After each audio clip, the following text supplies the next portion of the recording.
जीव को धर्म मतलब वीतराग भाव, ऐसा मानते से ही सम्यक दर्शन ज्ञान चारित्र चालू होता है। जीव वीतराग भाव, धर्म है, पुण्य और पाप तो दोनों जहर है। कि नहीं, पुण्य तो भला है, बस अशुभ में हार, शुभ में जीत, ये जुआ खेलना है।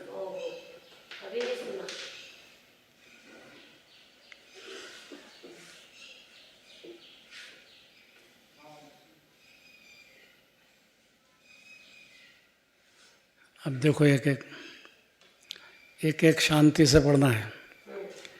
अशुभ कर्म के उदय में हार मानना, कैसा भी उदय हो, नरक हो तो कोई तकलीफ नहीं है, जीव तो अलग ही है, अपने आत्मा को नहीं जानता अनादिकाल से, इसलिए अशुभ भाव का उदय आया तो अपनी हार मानता है।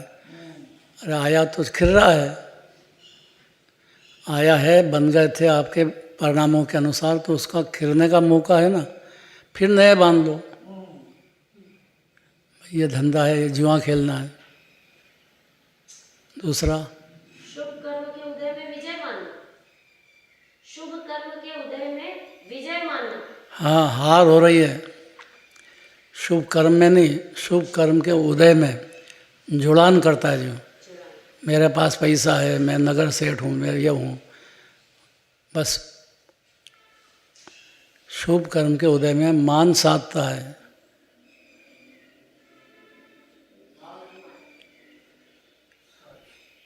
ये भाव जुआ है। भाव जुआ हो गए इतने में तो। तीसरा, शरीर में लीन होना, यह भाव मांस भक्षण है। बहुत कड़क बात है। तो अभी तो समझते थे कि डॉक्टरी दवा लेना मतलब शराब और मांस का सेवन हो गया। डॉक्टरी दवा में इतना दोष है, वैद्य की ले। वो द्रव्य मांस भक्षण और ये भाव मांस भक्षण। हाँ, बहुत पुरुषार्थ है इसमें। और ज्ञानी भी दवा लेने का भाव हो जाता है, क्योंकि अभी अविरति है। देशव्रति होंगे तो मर्यादा बनती है। वो तो 11 प्रतिमा है, और दिगंबर मुनिराज है तो बिल्कुल कभी लेते ही नहीं है।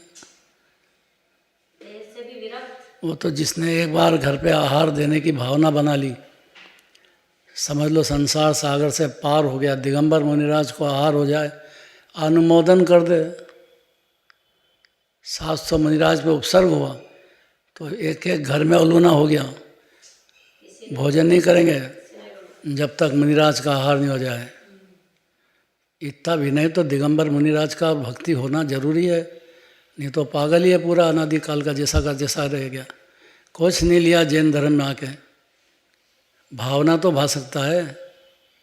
फिर है मद्यपान, मिथ्यात्व से मूर्छित होकर स्वरूप को भूलना, यह भाव मद्यपान है।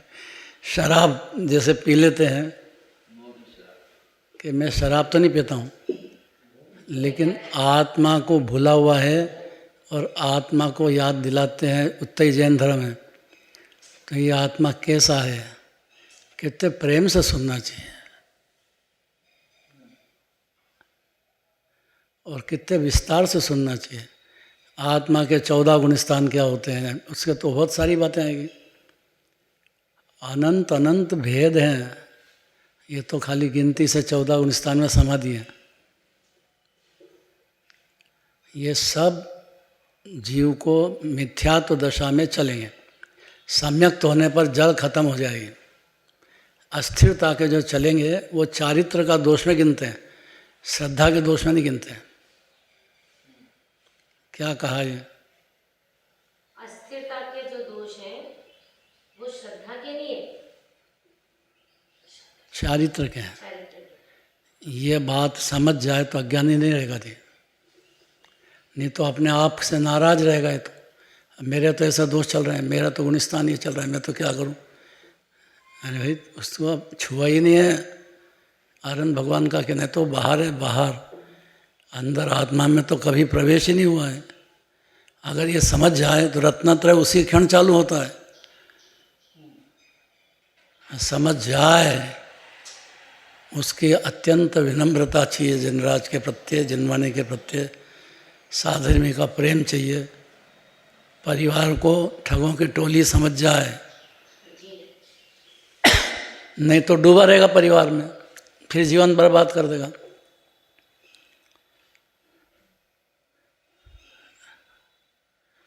आगे कठोर परिणाम रखकर प्राणों का घात करना, एक छोड़ दिया, कुबुद्धि के मार्ग पर चलना, ये भाव वेश्या सेवन है। और कड़क बात है, इससे कड़क बात नहीं हो सकती है कि जैनी आदमी कोई वेश्या सेवन करेगा। कुबुद्धि के मार्ग पे चल रहा है तो फिर वेश्या सेवन। हर क्षण सम्यक दर्शन जब तक नहीं प्रकट हो तब तक ये चलता ही रहेगा। इसीलिए 84 लाख योनियाँ हो रही है, एक एक साथ व्यसन समझने जैसा है। गजब कर दिया है बनारसी दास जी ने, गजब निकाला इसको। ये तो आचार्यों की सब बातें हैं, पर उन्होंने बहुत शास्त्र स्वाध्याय में जीवन लगाया पूरा, बहुत ही बढ़िया निकाला।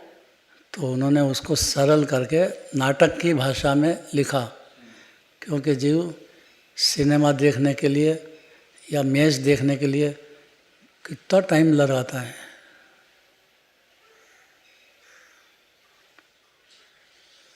ज्ञानी के भी तो होता है, पर ज्ञानी टाइम लगाता है। अंदर में दो धारा होने से उस धारा को भिन्न समझता है, एकत्व तो नहीं करता कभी भी। राग से और देह से एकत्व तो करता है, वहाँ तक मिथ्या दृष्टि है 84 लाख। सम्यक दर्शन हुआ तो पार हो गया, तो जड़ तो खत्म ही हो गई। अब पेड़, हरा पेड़ है, कितने दिन तक रहेगा? हर क्षण सूखते ही जाएगा। जी, कठोर परिणाम रखकर प्राणों का घात करना, यह भाव शिकार है।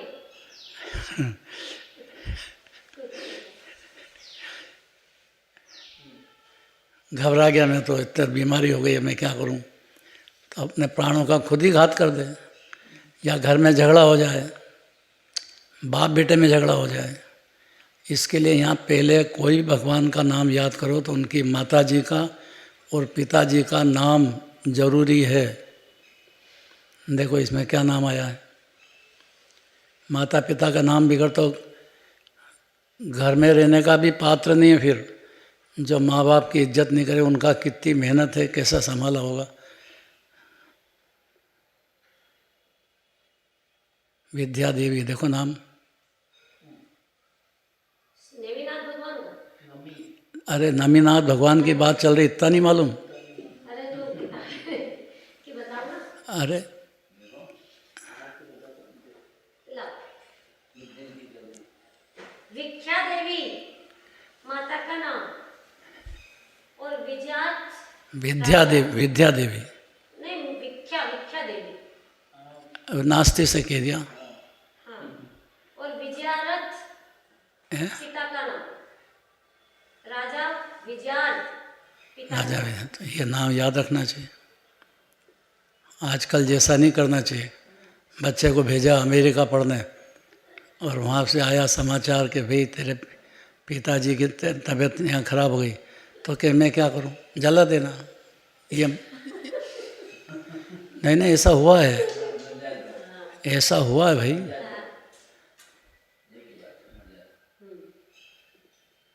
फिर उसका बड़ा भाई गया, ये क्या करा तेने, आया क्यों नहीं? कि मैं क्या करता आके, अब मैं वापस तो जान डाल नहीं सकता था, जला दो और क्या करना है। अरे पत्र लिखता, कम से कम फ़ोन लगाता, बताता, बोलता तो सही। जिसको माँ बाप की इज्जत नहीं है वो बिल्कुल पात्र नहीं है, इतना समझ लेना। बिल्कुल पात्र नहीं, वो बहुत भटकेगा। वो अनंत भगवान के पिताजी और माताजी का कैसे याद रखेगा? क्या नाम बताया? विख्या देवी विजयार्थ राजा। विजयार्थ राजा याद रखना चाहिए। जी, कोई भी पूजा करते हैं तो पहले बात है उनके माता पिता कौन थे। ये विनय की भाषा है, तो उनकी भी महिमा आएगी। फिर उनका जीवन कैरेक्टर सुनेगा कि कब सम्यक दर्शन होने के बाद कब हुआ था, और होने के बाद फिर यहाँ स्वर्ग में गए, कितने काल तक रहे, कितने काल तक मनुष्य पर्याय में फिर आए, और कितने काल तक रहने के बाद फिर चारित्र की पर्याय दिगंबर मुनिराज बने तब धारण की।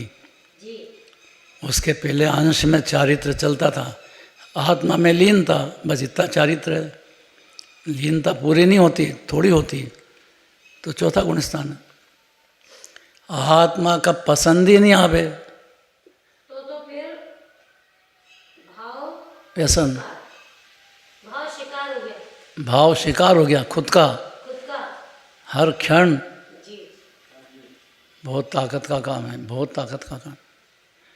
जिनवाणी सुनना बहुत ताकत का काम है।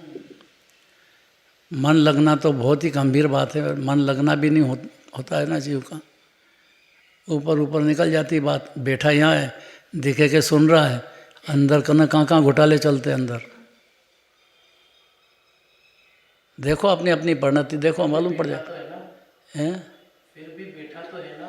ये धन्यवाद उसको व्यवहार कहा है। बैठा है और जिनवाणी उतारे अंदर, उसको निश्चय कहा। प्रयत्न तो करे तो सम्यक सन्मुख होएगा।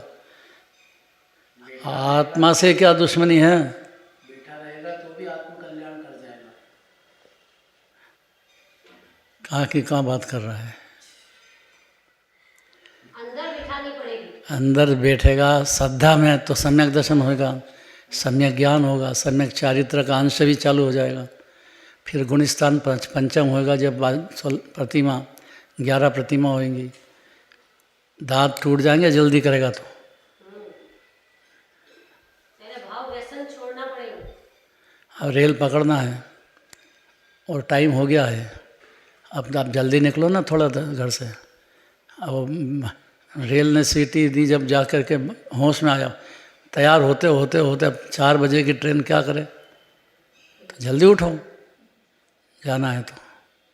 और गाड़ी चूकेगी तो ये टिकट भी में भी पैसे कट जाएंगे, आधे दूधे मिलेंगे।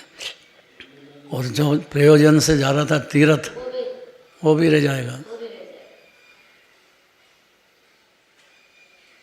सब काम समय पे होना चाहिए। हर काम, भोजन भी करना है तो समय पे करो। गुरुदेव थे ना कांजी समय, तो एक एक सेकंड से मिला लो आप। एक एक सेकंड से पूरा बंधा हुआ है बस। और समय सार पढ़ने वाले को समय का तो पहले समझो कि अपना जीवनचर्या इस ढंग से बनाओ कि कोशिश करो कि हर काम समय पे हो। भोजन हो, दुकानदारी हो, खाना पीना हो, सब घड़ी मिला लो आप, कोशिश करना चाहिए। और देहादि पर वस्तु में आत्मबुद्धि रखना स्वभाव परिस्त्री संग है। बहुत कड़क बात है कि हम स्त्री संग तो करते ही नहीं है। हमारी घरवाली है, हम क्यों करेंगे भाई? वो तो नहीं करते, पर यह शरीर को अपना मान लिया तो ही परिस्त्री संग। शरीर को मानना तो मांस भक्षण है। आत्मबुद्धि रखना, हाँ, भाव परिस्त्री संग। ये आत्मबुद्धि की बात चल रही है। मांस भक्षण की तो भोजन देव शरीर को, पर यह दुष्ट कौन लगता अपना? इसमें मगन देह की मगनता है। अगर माने कि मजा है इसमें, तो मगनता ही है। और अपना दोष है, आहार संज्ञा है, मैथुन संज्ञा है, परिग्रह संज्ञा तो अनादि से चल रही है। जैन धर्म में आके क्या करा? और अनुराग पूर्वक पर पदार्थों के ग्रहण करने की अभिलाषा करना सो भाव चोरी है। तो दूसरे द्रव्य से, दूसरे आत्मा से, किसी से भी आप क्या चाहते हो? वो वस्तु मुझे मिल जाए, हैं? वो वस्तु मुझे मिल जाए, ऐसा चाहते। यही तो चोरी है। चारित्र मोह होता है, उसका क्रम पड़ेगा। लेकिन मान्यता तो एक झटके में होना चाहिए। जी। फिर यही सातों भाव व्यसन आत्मज्ञान को विदारण करते हैं, आत्मज्ञान नहीं होने देते। एक भी रह गया इसमें से तो सम्यक दर्शन नहीं होगा जी, आत्मज्ञान नहीं होगा। शरीर मानता रहेगा, संयोग को मानता रहेगा, पाप में डूबेगा या पुण्य में डूबेगा। आत्मा रह गया है अनादिकाल से, तो आत्मज्ञान ही नहीं हो तो आत्म ध्यान तो कब होएगा? और ध्यान ही नहीं हो तो लीनता नहीं हो तो सुख किधर से आएगा? सुख की खान तो एकमात्र आत्मा है। भगवान भी आत्मा में लीन है, मुनिराज भी आत्मा में लीन होने का प्रयत्न। आप कौन बीच में? ज़्यादा ढेड़ अकल नहीं रखना अपनी। जय बोलो महावीर भगवान की जय।